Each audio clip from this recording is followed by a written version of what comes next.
So welcome everybody to another session of the SoCal Soaring Porch Chats. And this evening, we're pleased to have Bill Palmer. He is a CFI at Warner Springs and a longtime pilot of big jet planes, which we flew for United Airlines, right? And you also, I can't remember which of the Pacific jets you flew, Bill? You're muted, Bill. Delta, and the most recent was the A350. A350, yeah. So, so definitely a lot of skill and knowledge in the world of flying and big planes. But with that, we're going to turn it over to Bill to talk about the always ongoing topic of thermaling and how to best get into those thermals, stay into those thermals, and enjoy your life at altitude. So go ahead. If you've got your screen up, I've let you share your screen. Take it away, Bill. Thanks. All right, can we see that okay now? Oh, there we go. Yep. All right, so this is kind of based on an intro to thermaling video that I put out recently on my YouTube channel. So some of it's fairly elementary and some of it is open for sharing, because a lot of it is, how do you do it? How do we think about it? And talk about some of the things that all these methods have in common. So as far as thermaling, we're going to go over why thermaling skills are important, the models of thermals, entering them, centering them, and leaving them. Okay, obviously it's important to thermal nicely because you can get off tow earlier, can stay up longer, climb faster, go farther, and increase your cross-country speed. Now, you may think, if you're an early cross-country person, hey man, I'm in no rush, right? Why do I want to increase my cross-country speed? Well, the day is only so long and you don't want to be far away when the day dies. So when you're thermaling, when your ground speed is 0 and nothing averages like a 0. So you want to be able to thermal efficiently and move on. So how should we think of thermals? What do they look like?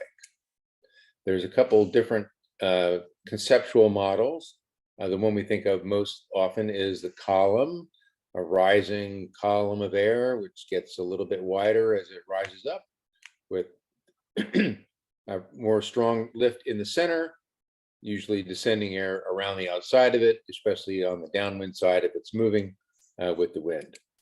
Another is a bubble model. And here we see Happy Glider in the bubble and guy right below him going, where's the lift? So that may be, one concept where, why is the guy above me doing so great and I can't find anything down here? Well, it may have been a bubble, kind of like a scuba diver's bubble of air coming up from underneath in the water. It's up there. It's it released and there it is.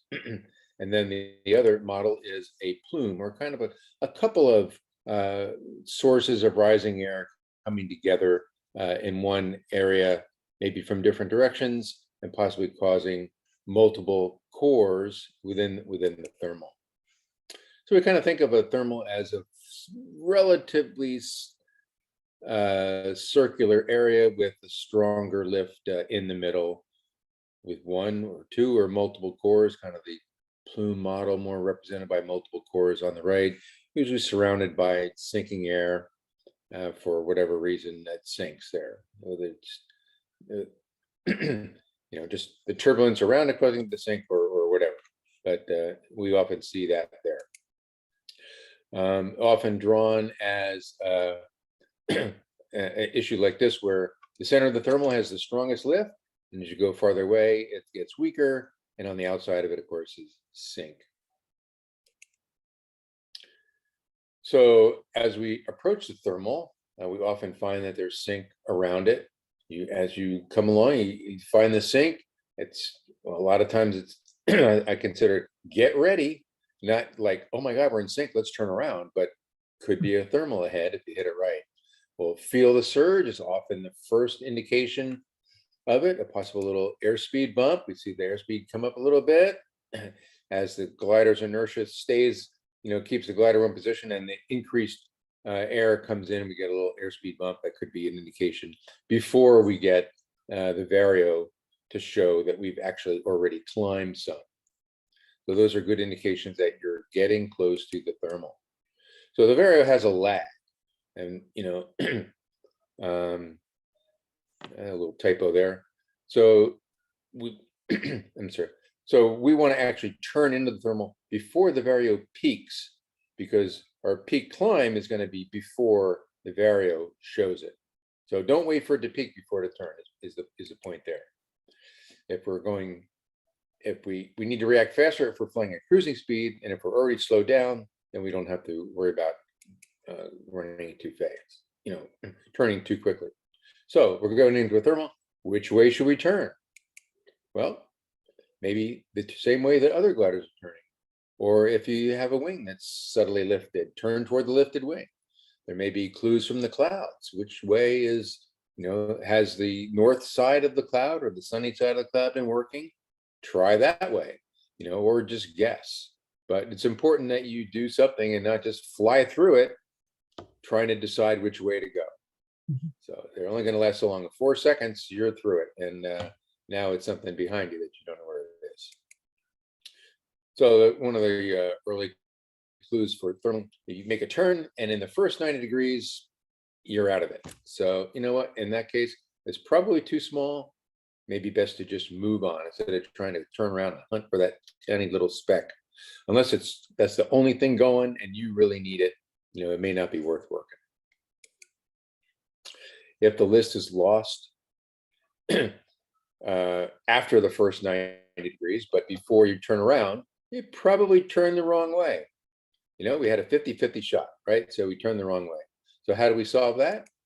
We continue our turn so that we track 270 degrees from our entry heading and just go to the other side and then turn again. It's recommended to not change your direction of turn, but once you've started to turn one direction, keep going that way. Changing your direction of turn is a really easy way to put you completely outside the thermal and kind of get lost as far as where that rascal is. So there's the 270 entry method. If the first turn direction doesn't work. So as we circle in the thermal, things we'll think about are speed to fly. What speed should we use? Well, we need to maintain a stall margin. We need to try to be close to the minimum sink speed. We need to think about the bank angle we're going to use and the thermal size. The bank angle we'll use is going to affect the circle size and our efficiency, as well as the size of the circle. So tighter circles take up more energy to fly, and we have to kind of balance that out. So let's take a look at speed to fly. Everybody should probably be familiar with this concept. The minimum sink maximizes our climb and lift, which of course, if we could just stop, we'd do that, but we can't. So we're going to have the speed for minimum sink, which increases with the square root of the load factor. Well, who wants to do that kind of math in your head while you're flying? So there's really only a couple numbers to know. If we look at a 30-degree bank, which should probably be at the minimum that you would use for thermaling, that's 1.15 Gs. Square root of that is just about 7%, 1.07 or something very close to that. So we can think of it in round terms as a little less than 10%, and that's going to be close enough. For example, the dual minimum sink speed, wings level in a 233 is 42 miles an hour. 10% of that is 4. A little less than 10% is 3. 3 plus the 42 is 45. The actual mathematical number is 44.9. So that's pretty darn close, and certainly more accurate than the airspeed indicator can be. So a little less than 10% more for a 30-degree bank is plenty accurate for us. For a 45-degree bank, it's 1.4 Gs. We should be able to feel that, and probably don't want to be banking much more than 45 degrees at any time. So it's going to be the other side. At 1.4 Gs, the square root of that is like 1.178 or something. So it's almost 19%. Let's round that up to 20%. Easy to do 20%, just multiply it by 2. So 20% of 4.2 is 8 point something. 42 plus 8 is 50. The actual number is 49.6. So again, we're within, half a mile an hour And that's plenty close because it's a heck of a lot more accurate than any of us can fly. So those are the speeds that we should look for as far as minimum sink while we're thermal. Now, how about the bank angle? What bank angle should we use and what effect is it going to have? So if you fly faster, you have to make, it's going to make, if you fly faster than necessary, it's going to make bigger circles. You're going to be on the outer parts of the thermal. And shallow turns also make big circles. So we have to avoid that. So let's take a look at what effect it has. So for example, a 45-degree bank is half the size of a circle flown at 25 degrees. Well, that's a pretty big difference. And a 45-degree bank is less than 3/4 of the size of one made at 30. So, we can see that, having a really shallow bank can have a pretty dramatic effect on the size of the circle. Now, if the thermal's that big, if the cloud overhead is giant, great. 30 or 25-degree bank is quite efficient. And if you don't need to spend energy to stay in it, you can fly that giant thermal circle very nicely and not have to give up any energy to climb tightly. Here's a relationship between bank angle, turn radius, and sink rate. This is for a 233 I plotted, but you can see as we come along here that for bank angles less than 30 degrees, you don't pay much of a sink rate penalty, but you get a huge difference in the turn radius as you increase the angle of bank. Once you get past 30 and 40, beyond 40, 45 degrees, now you really don't change the turn radius all that much, but you start to pay a real big penalty in sink rate, as you increase the angle of bank. So the sweet spot is right in here, the 30 to 45 degree bank angle. Right there. So that's where you shoot for, unless you've got a giant thermal that you don't have to spend that energy on. So just point out that the 126, which is a low performance glider by almost any measure, is a thermaling superstar. Well, how can that be? And if we the reason is because it can fly slowly with a low sink rate, and it can stay right in the core of the thermal with without having to go 45 or 50 degrees. So it enjoys a high efficiency turn in the core of the thermal, and it goes right up the middle, while the super glider 3000s spin around the outside going 50 knots. The Soaring magazine's glider aerodynamics puzzler, one of my favorite articles that comes out every couple of months in the magazine, almost always compares the 126 to all these other gliders, even though it's a 50-year-old glider or more.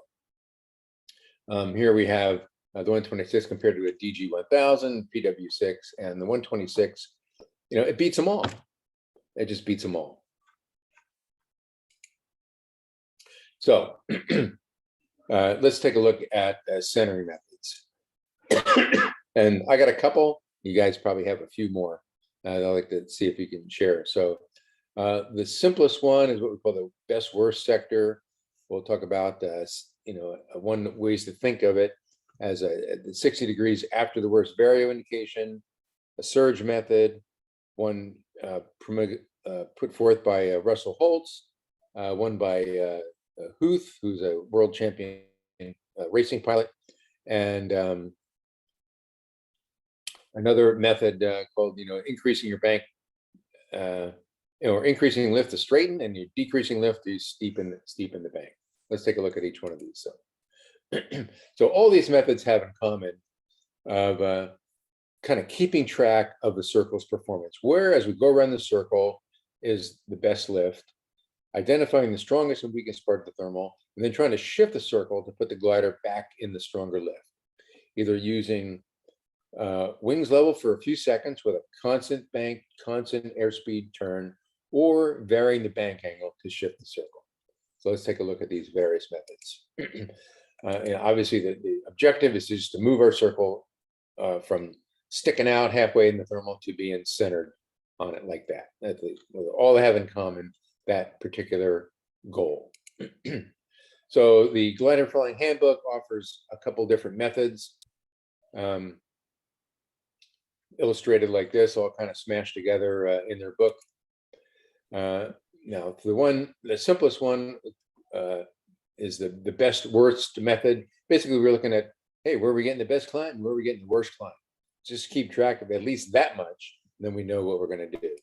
This method is put forth by the Glider Flying Handbook, Bob Wander in his Art of Thermaling Made Easy, as well as anybody seen Eric Cardin's Easy as 1, 2, 3 thermaling method. That's basically the method that he espouses in that as well. So for this method, we kind of keep track of where, as we go around the circle, where was a good lift, and use, I'm on the south side. Well, as you go around the circle, okay, I'm on the south side, I'm getting this many knots. I'm on the east side, I'm doing this. I'm on the north side. Oh, it's getting good here on, on the west side, etc. Or, I'm on the side of the thermal closest to the lake or closest to the city or the mountain or whatever, just so you can keep track of the circle as you go around. So here we are sticking halfway out in the circle. And as we go around, we decide that, I want to move this circle to the north or up in this case. So as we're facing in that direction where the strongest thermal is, in the general direction, so not facing toward the area where the strong lift was, but just in that general direction, we're just going to go wings level for 2 to 3 seconds. Now, at that point, after 2 to 3 seconds, we're not in the stronger lift yet. It's still off to the side. Don't wait until you're in strong lift to turn back. We only want to shift our circle a couple 100 feet, and this will do it. So we move about 2 or 3 seconds, and then we start a new circle. And now we have shifted our circle there, and then the process starts all over again with our new location, judging how it's going to be.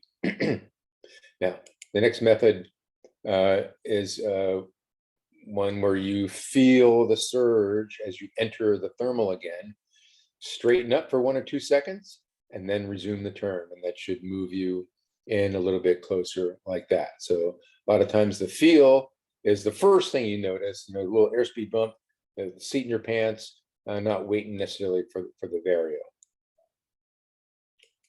Another way to think of it is now in this case, the worst actual climb or the sink was kind of at the bottom of the picture, but the vario has a lag.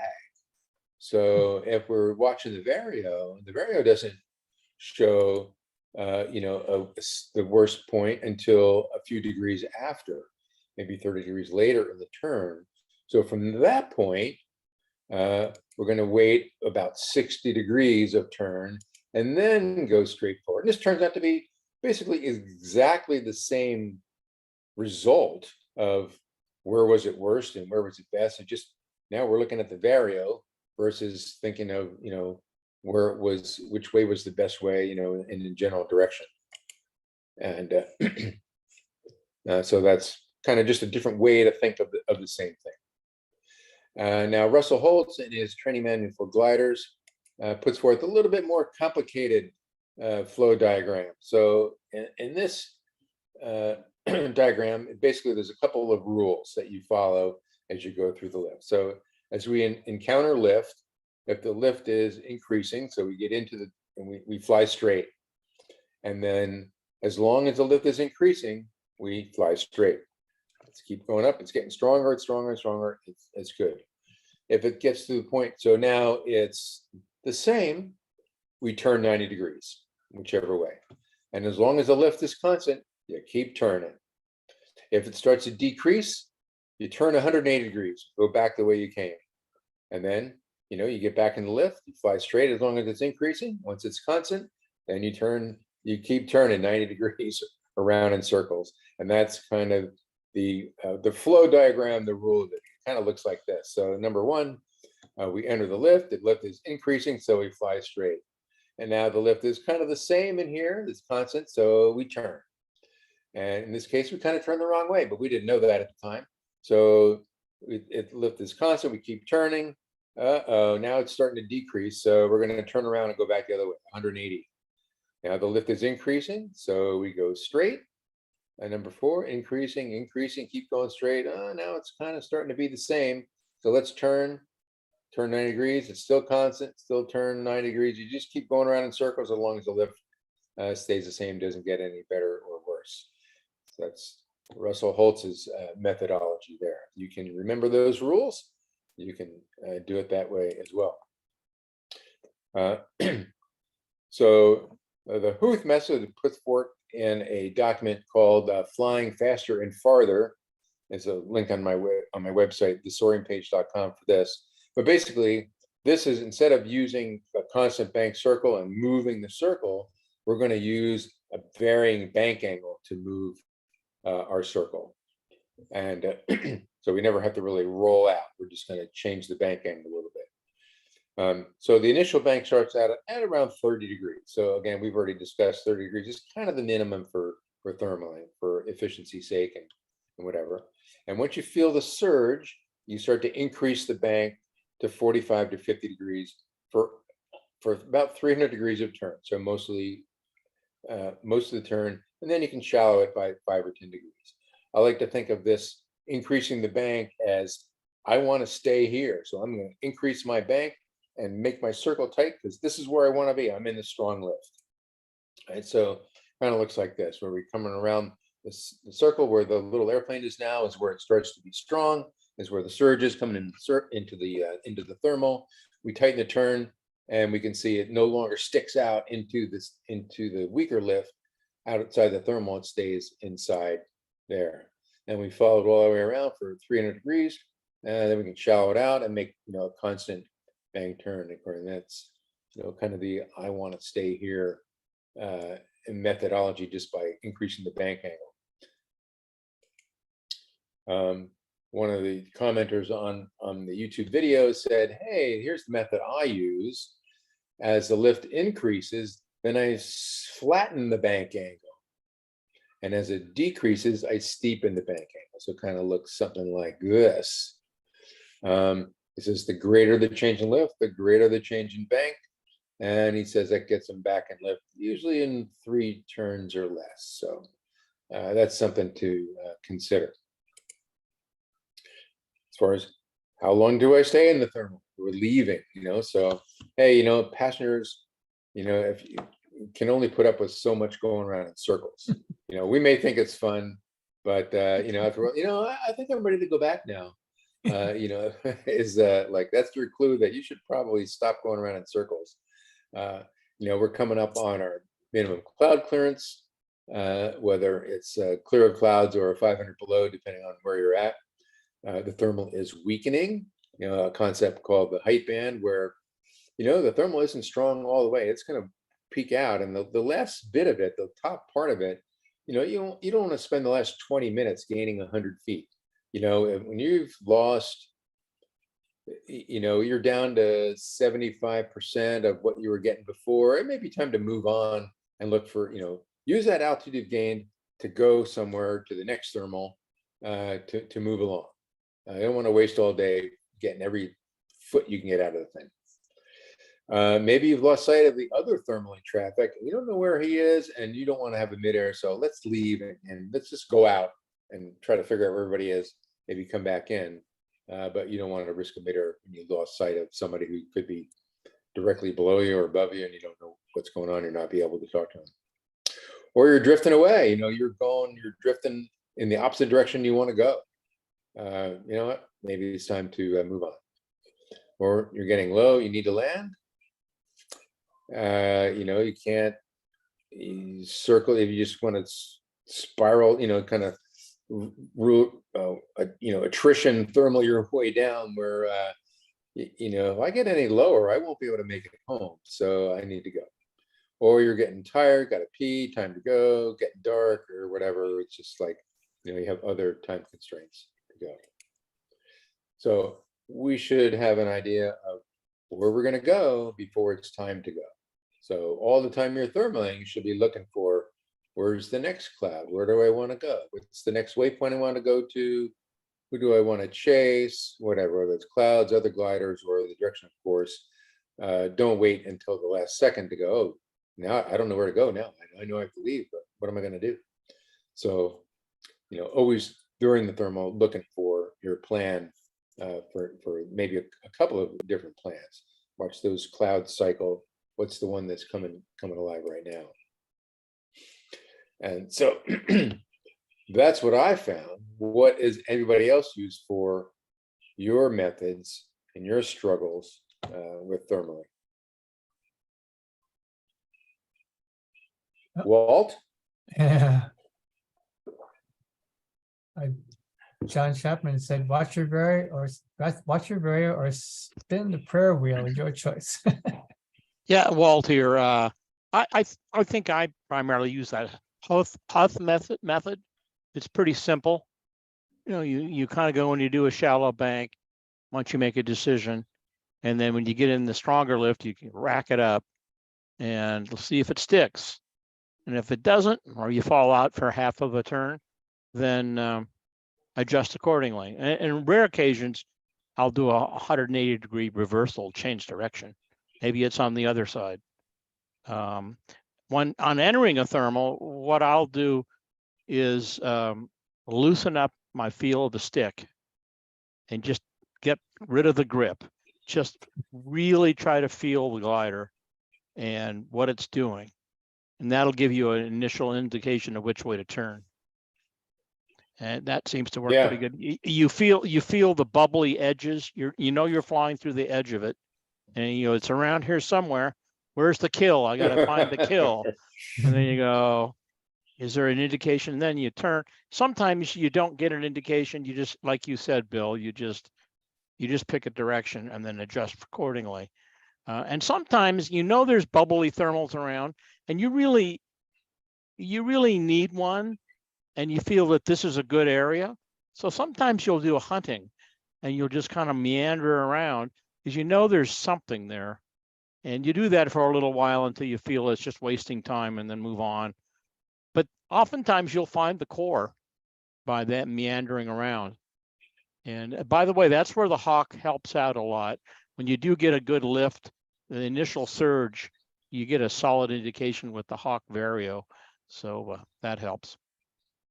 Okay, there's the hawk sales pitch right there. So, all right. Yeah, sometimes I'll have a fairly, if I'm looking around, okay, this one's not working or whatever, just kind of a real shallow bank to kind of, widen my search circle and see if I can, pick up where that was, or if I fell out, I'll just head upwind because I probably fell out and the thermal is now above me, leaning over into the wind. So head upwind and see if I can hit it, coming back into it.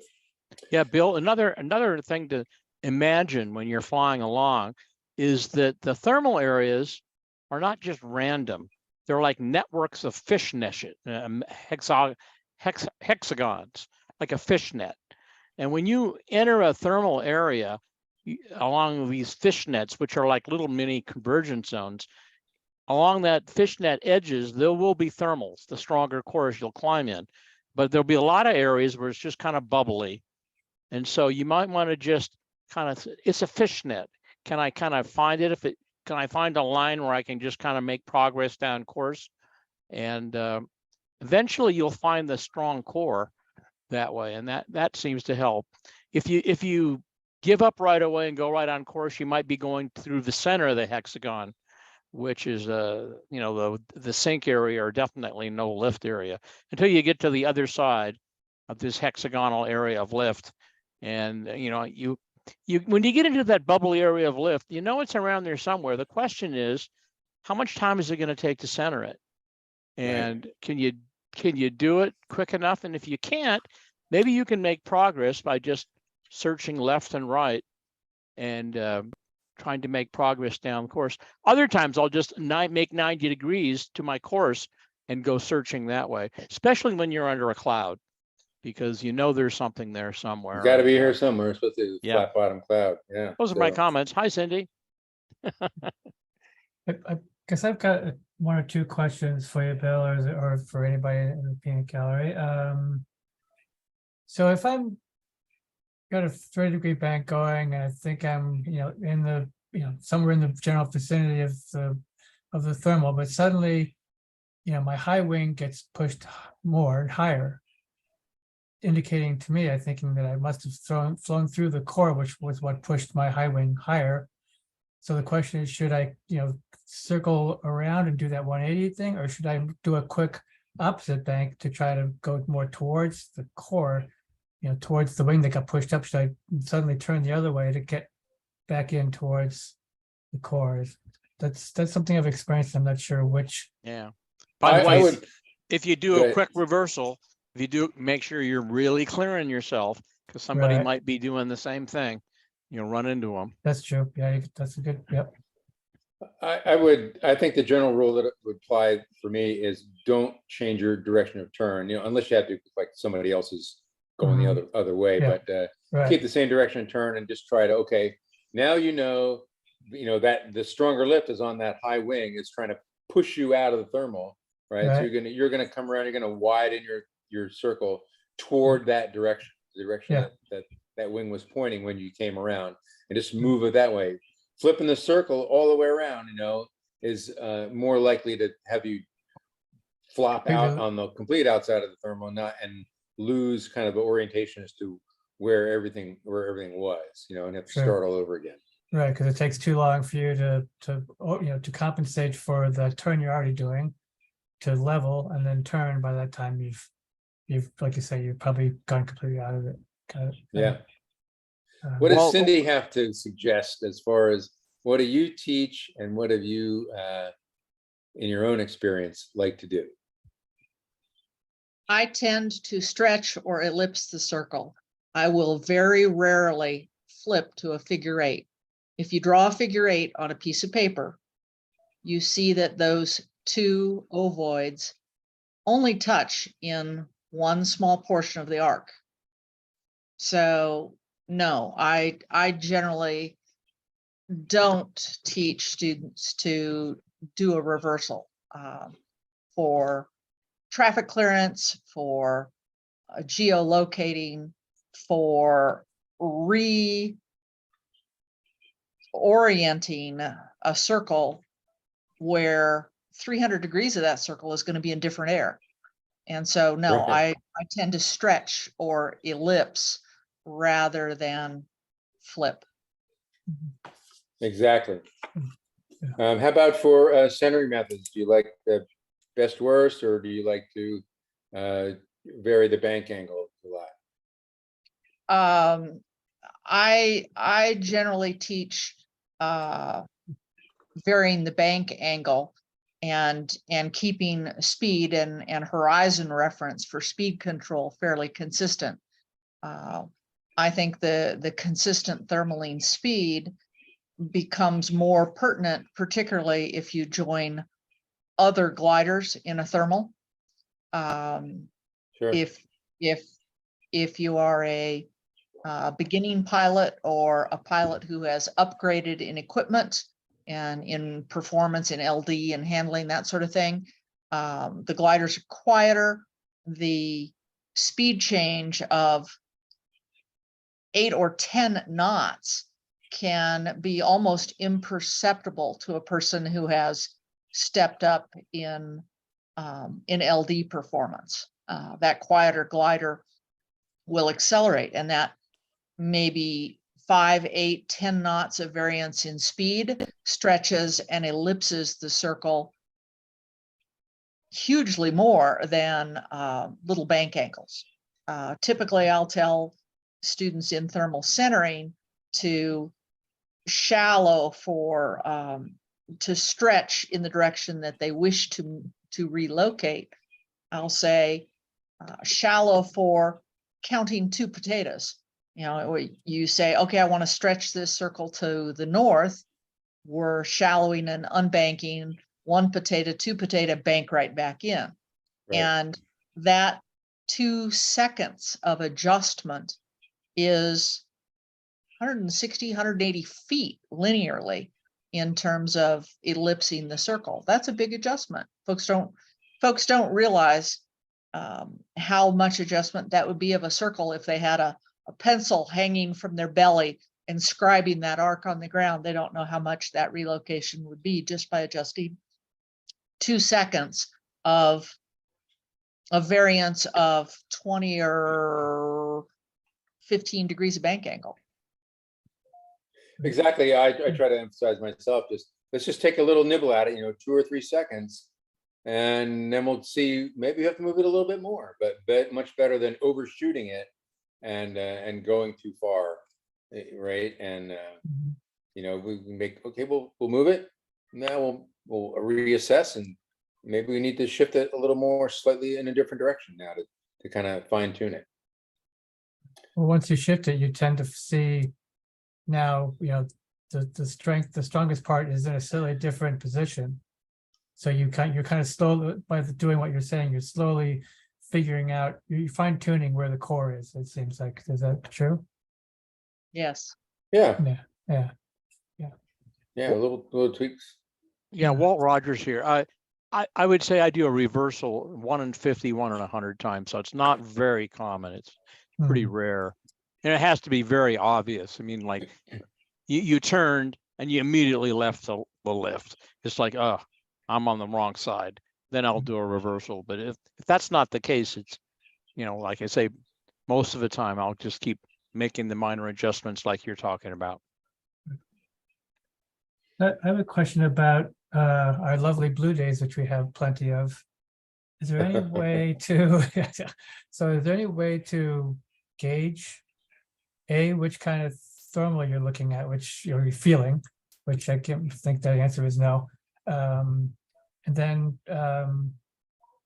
any way to know what the thermal size is, because certain, like this time of year, we get those weak winter thermals. I mean, is there any way to gauge, oh, it's a little tiny thermal and I'm just, this is not even worth trying to stay in it because there is no core, it's just a little bubble. I think it's going to depend on the ground feature that's going to trigger it. If it's some little feature, the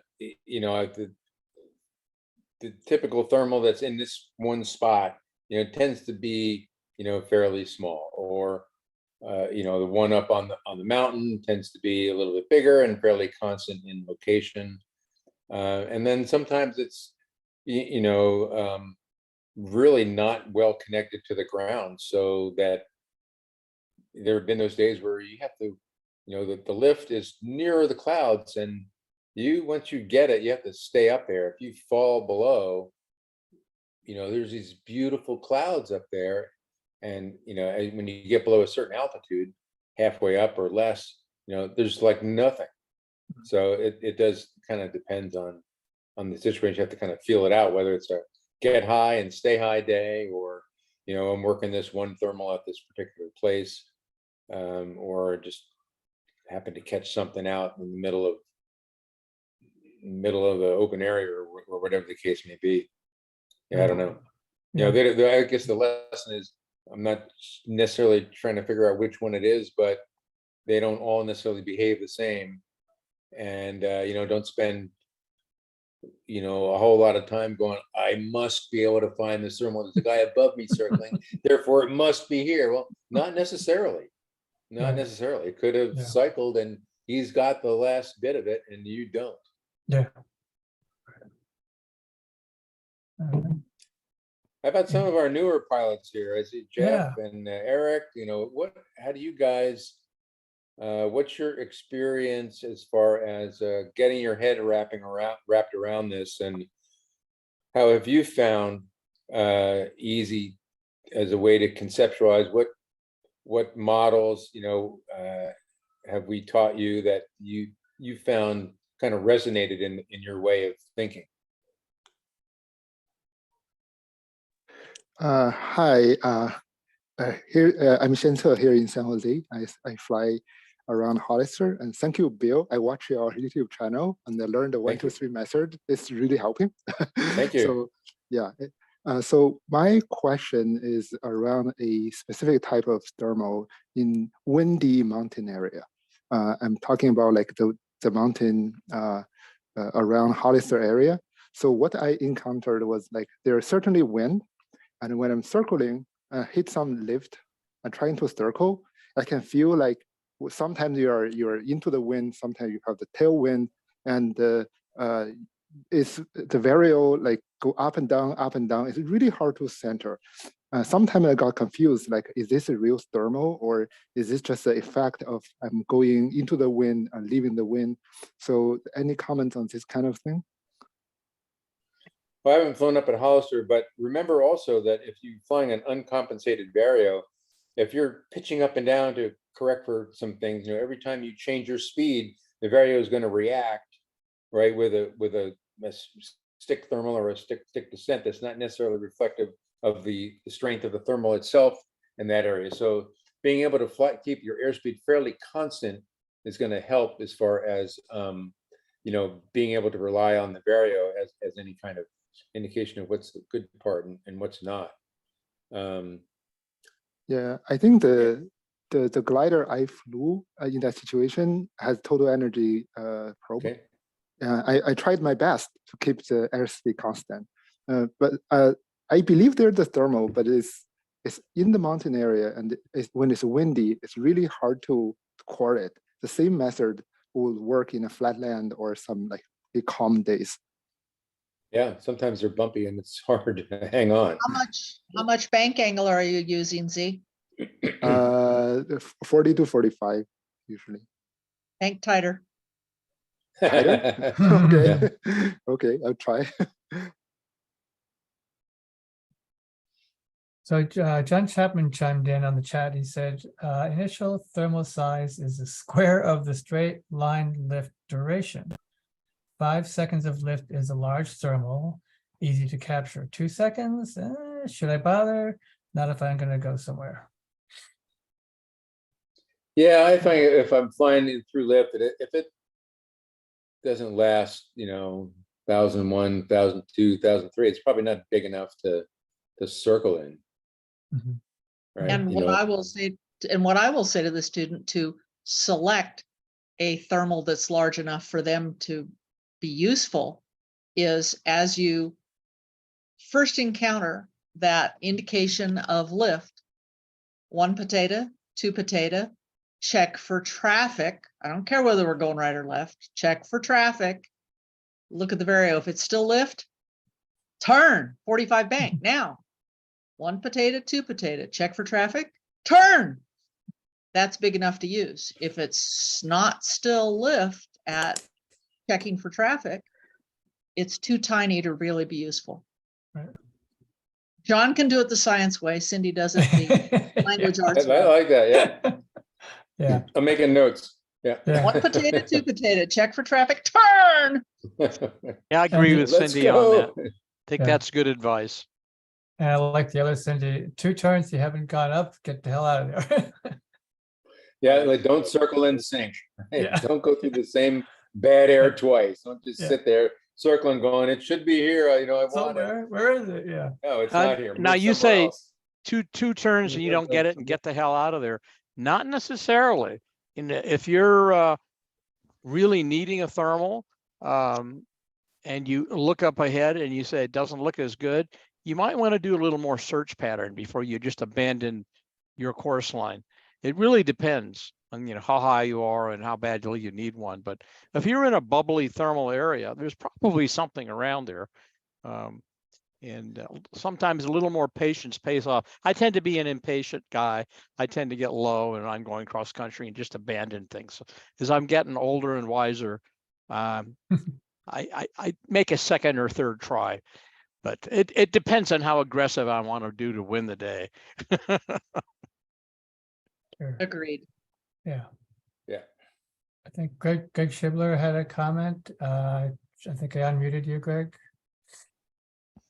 Thanks. Yeah. So on the notion of, not stopping if the lift doesn't last for a few seconds, I'll almost always try to turn, especially if I feel a wing bump up at all.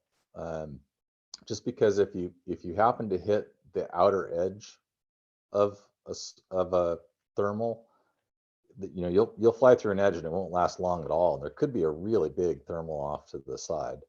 Right. So I'll usually always try to move a little bit that direction, and if it doesn't get better soon, no more than a 90-degree turn, and just turn back. the way you're going. Yeah, I think especially if you've flown some pretty heavy sink, it's like, well, that's a pretty good indication there's something pretty strong around here going up. Right. You know, if the air is going down this fast, you know, somewhere in the vicinity of it. Sure. Unless it's wave, you know, and then that's a whole different story. But Right. you know, then you cruise along a whole line of lift of sink and like, what's going on here? Anyway, that's a whole different day. Yeah, yeah, that's a whole different scenario. Guess speaking of my earlier question about, you know, blue days, one of my soaring pals, Christian Lignan, he talked about just doing these very gentle sort of slow S flying when you're flying straight ahead. And I don't know why that necessarily means you're going to be more likely to bump into thermals.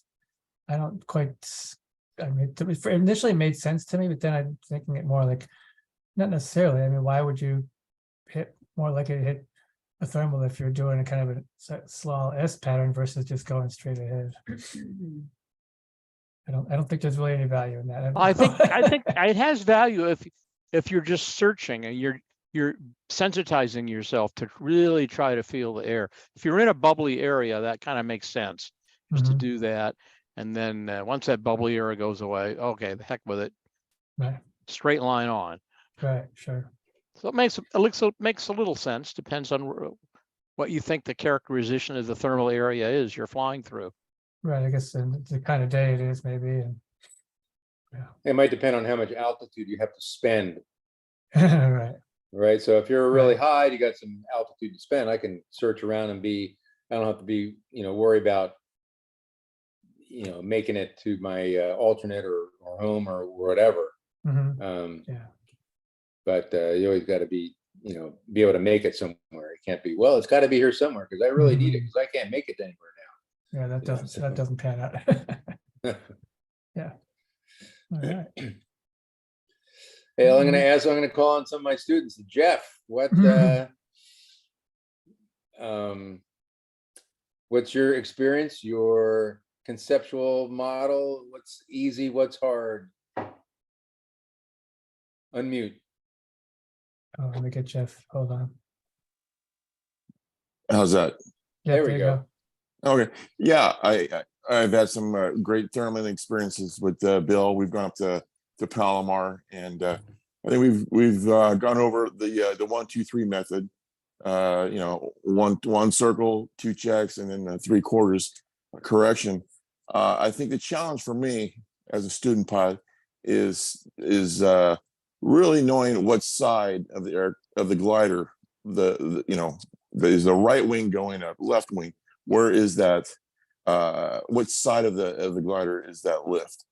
And then turning into the lift, and then knowing, like Cindy was saying, how much 1, 2 seconds, how far you have traveled, and I wait too long, I shoot past the other side of the thermal and I miss it, and then I spend time trying to center or find it again, and at that point, I've lost a thermal and I'm in a heavy sink.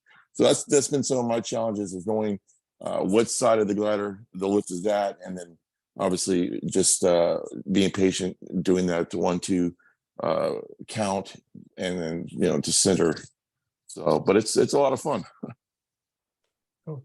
Thanks. Yeah, obviously, if your wing gets lifted, you know, it's the upwind wing. It's trying to throw you out, so you got to go back to against what it's trying to do to you. You can't just, if you're passive, it'll toss you out of the thermal.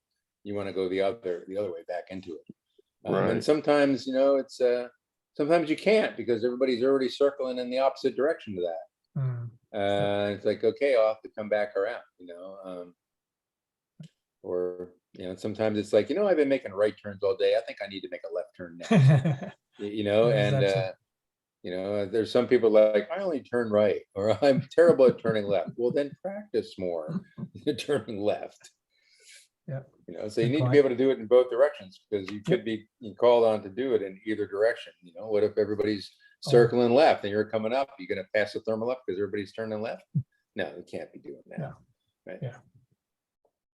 Yeah. I know we always have the tendency to be one side or the other, but you're right. We need to be able ambidextrous. Okay. Well, we're coming up on about an hour now, so if there are any other questions, any other comments, please chime in. I was just going to ask Bill, I'm sorry, my technology stymied me this evening and I didn't log in at the beginning. I tried to log in at the beginning. Bill, do you ask or teach your students to center or to orient themselves visually in the thermal by the strongest lift related to the particular heading that they see, or the strongest lift by their seated position on the arc of the thermal? If we're circling counterclockwise, if we're circling left, and if we are on the east side of the thermal, our view is north. I usually describe it as The strongest portion. I mean, there's two very distinctly different ways of orienting yourself. And sometimes for a pilot, it's helpful for them to understand how they orient themselves. Do they think about the strongest part of the lift correlated to what they are facing, or the strongest part of the lift according to where they are physically progressing around the arc of the circle? I describe it as we're going around the thermal as, okay, we're on the north side. This is the best part so far. As we come around, now we're on the east side. It's not so good. Now we're on Okay, the so south side. This is the worst part. Now we're on the west side. And the good side was the north side. So we need to move our circle north. So as we're heading north, that's when we're heading in the direction that of the good part of the thermal, that's when we'll go to 2 or 3 seconds and then, start again. So I kind of narrate it in that way as we're on the north side, here's what we got. We're on the east side, south side, or whatever, and just try to, I happen point to out there's the ocean, that's the west side, here's the desert, that's the east side, whatever, and just try to, or, whatever landmark, from where we're at, it's easy to, north, south, east, west is fairly easy to point out. So that's our landmarks the way I describe it. Haven't Okay. anybody complain about being confused yet, so. No, and but there are those two different schools of locating a person's self, and it's described sometimes differently in literature. So for someone like Jeff or someone like Z, who are a little earlier in their soaring experience, for them to mentally think about that when they're sitting in the living room rather than when they're sitting in the cockpit, that can help them be more specific about how they stretch their circle toward the area of the strongest lift until you've got 8 knots all the way around. There you go. Correct. Right, I think that's the easier way to think about it than, okay, the strong lift is now we're heading east, so therefore we need to go north. And you're like, what? So, Right. so here's what But I've had students try to locate themselves that way, and that's here's tough. what else. I'm going to share my screen for one more second here, and we'll see what else I recommend, and that is playing with it on paper. Right, so okay, we've gone into this thermal, and I made a circle, and I, now what am I going to do? I get back to the thermal, and so just kind of play around and pretend you're flying. And so the northwest side of that offered the best lift. Right, so I straightened out for a few seconds, and now I'm circling with fairly constant lift. Exactly right. So learn the rules on a piece of paper and just pretend you're flying around and making these decisions based on that kind of thing. So that can kind of help conceptualize, what am I going to do? What am I feeling? Which way should I go? Kind of thing. So That's good. That's a good exercise to do. Yeah, that's an excellent exercise. I really like that visualization because you can kind of relate to your hand motion as to you flying the plane, and Yeah. so Cool. That's a good, very good tip. I like that. Oh, let me, there was a comment, one other comment by our pal John Chapman. Thermals often coexist with shear, convergence, or cloud streeting. Therefore, keep your options open and don't lock on a single mode of lift. Good point. I mean, yeah, Indeed. yeah. I mean, we Yeah, get we especially- get convergence. Go ahead, Will. Yeah, I mean, we often find that fly that convergence line, there at Warner Springs, 100 miles, right, of Yeah, that. It's right. just, it's basically a line of thermals or shear or whatever it is, and it basically behaves like thermals when you're flying in it, Mhm. as far as being able to climb, other than the fact that you can just also go straight. If you're under the clouds, sometimes you can just cruise along. From cloud to cloud is not really having to stop at all, but that's a different subject. Sure. Yeah, there's another comment from one of our AVSC pilots, Maciek. His comment is, did anyone discuss the time to complete a full 360 turn? I recall an article in SA Magazine, the author said something like 22 seconds, if that was what he recalls correctly. Yeah, 20 seconds, I think, is pretty close to average time to turn. And therein is where, when you get into some of the flight computers, it's like, what time period do you want the average to be taken? So you can take some of that into consideration. I don't really do a lot as far as, taking those statistics and making decisions on them much, but I'm not competing. So Yeah, in the cockpit, I never think about time. I mean, that's something you think about after you're thinking about it around a table like this. Is my sense of time is very warped, depending on when I'm up there. Is it 10 seconds? Is it 20 seconds? I don't know. I Right. don't keep track of that. Yeah. I'm a big advocate of what Cindy was talking about. Keep your situational awareness for north, south, east, and west. Mhm. It's also way useful for navigating, right, Cindy? yeah. Well, So yeah. you want to keep that and then use that as your basis for which way to shift. Yeah, I find that it's real easy to just be going around in circles and just kind of lose track, just kind of circle in and really not paying attention onto where you are in the circle. So it's, sometimes just saying it out loud. I'm on the north side, and here's the good side. Okay. And just kind of remind you as you go around, how the lift is in each part of the circle, so you can kind of hear yourself and know which way you want to go, maybe. Right, yeah. Yeah, in Kansas, that doesn't work too well, keeping track of north, south, east, and west. I have struggled with that from time to time, Yeah. especially Well, up there you around got all cloud those- base. And you got to roll out on course line. Got to pay a real close attention. That's where the flight computer in the line that to the next turn point helps. That's how I Yeah. navigate. And sometimes out there they got all those roads. Every mile is another road, a crisscross. I remember, that I learned to fly in New Jersey, and some of the books were illustrated like that. And I was like, okay, well, that's just, an artist. And then I moved to Michigan, and the roads were like that. I was like, oh my God, this is real. It's like the road, all this grid goes north and south. I can tell which way I'm heading just by looking at the ground. Yeah. So Thank depends on God where we you're at, don't. what you got to see. Yeah. Yeah, thank God we don't fly in LA Basin where you've got grids and just concrete and grids. Yeah. Okay. Well, there you got the ocean, so you can, Yeah, it's, yeah, west or southwest or sure. sometimes south, depending on where you're at. But That's true. Yeah. yeah.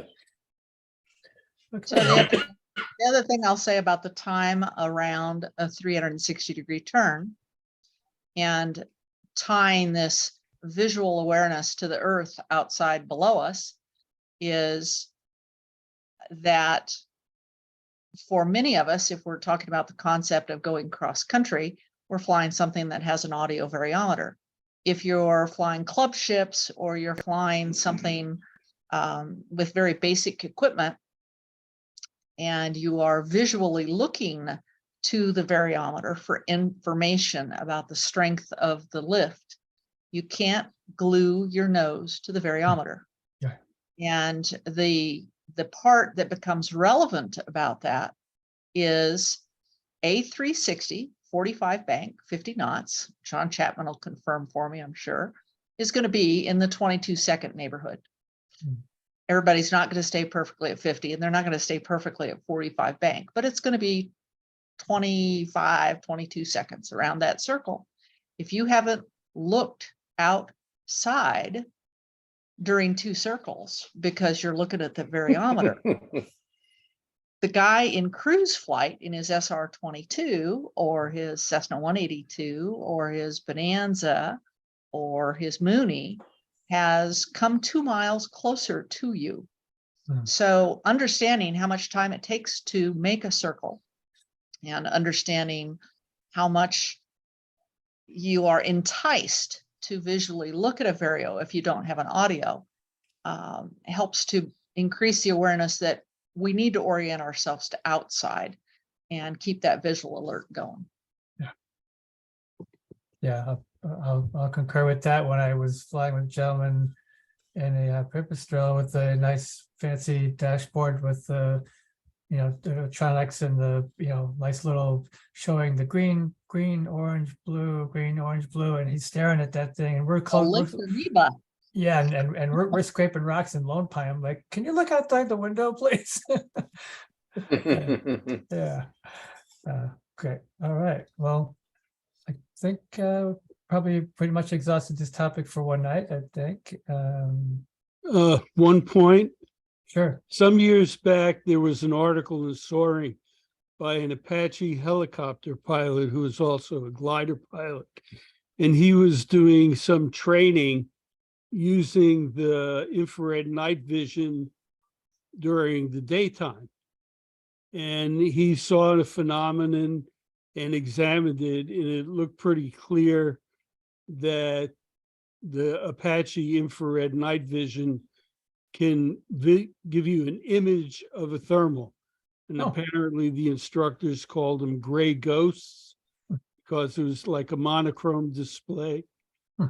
So I wonder if anybody has done or knows of any research done using the various infrared cameras.